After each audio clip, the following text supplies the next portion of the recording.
We've found video that looks like somebody, a passerby, miraculously found this pipe bomb at the DNC and then notified the police. Miraculously, I say, because it was specifically the precise time to cause the maximum distraction from the events going on at the Capitol. Can you show this video? I think the chairman, Director Wray, in light of information provided to us about the FBI's investigation of the January 6th pipe bombs, in an interview with Assistant Director Stephen D'Antuono, Chairman Jordan and I sent you a letter a month ago.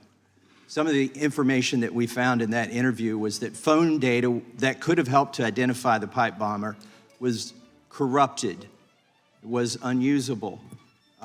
He also wasn't sure who found or how the second bomb was found at the DNC. Do you know how the second bomb was found at the DNC? And when do you plan on answering our letter?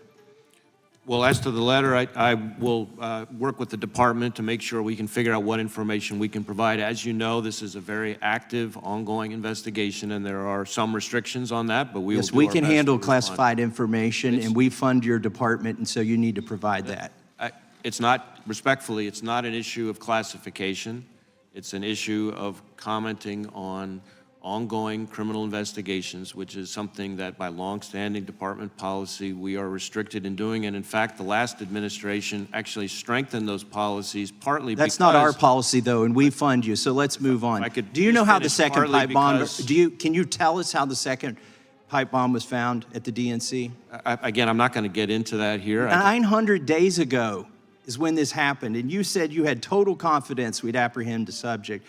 We've found video that looks like somebody, a passerby, miraculously found this pipe bomb at the DNC and then notified the police. Miraculously, I say, because it was specifically the precise time to cause the maximum distraction from the events going on at the Capitol. Can you show this video that we have, please? I'd like to know if the director has seen this. This is somebody with a mask on, wearing a hat. They're walking in front of the DNC, which is out of the view on the right-hand side. You'll see him come into view. He goes to one police car. He goes to another police car. He's holding a backpack. He's got a mask on. He's talking to the police. And within a minute, they start scrambling. You'll see the camera turn to the pipe bomb, the location of the pipe bomb. By the way, that's, I believe, the Metro police are now getting out of their car, and that's Vice President-elect's detail in the black SUV, I believe, parked about 30 feet from the pipe bomb, eating lunch. Okay, now we go over to the location of the pipe bomb. The cameras are scrambling. It appears to me that that's not a coincidence, that the person with the backpack who walked by that bench and then went up to the police and the detail didn't do that accidentally. They had a purpose in mind, and that what transpired after that was the result of information that person gave to them. If that person found the pipe bomb, would they be a suspect?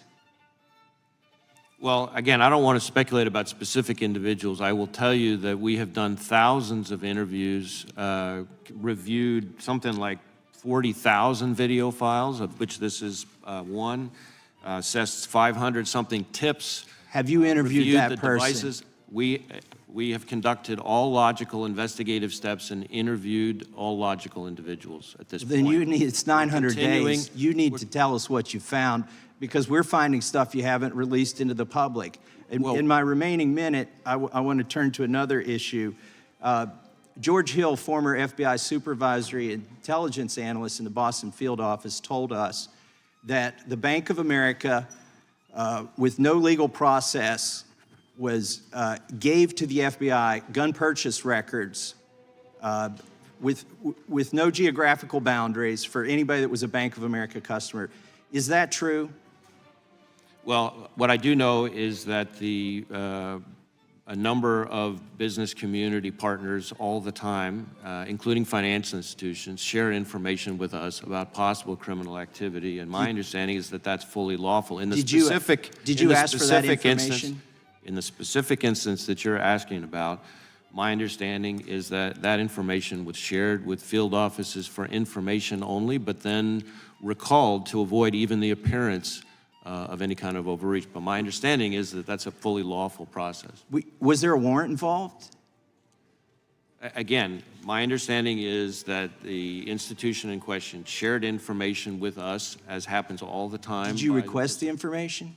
I can't speak to the specifics. Okay, well, we've got an email where it says the FBI did give the search queries to Bank of America, and Bank of America responded to the FBI and gave over this information without a search warrant.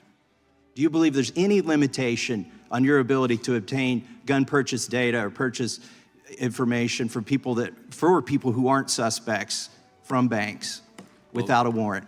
Well, now you're asking a legal question, which I would prefer to defer to the lawyers, since I'm not practicing as one right now, including the department. But what I will tell you is that my understanding is that the process by which we receive information from business community partners across a wide variety of industries, including financial institutions, sharing information with us about possible criminal activity is something that is fully lawful under current federal law. It may be lawful, but it's not constitutional. I yield back.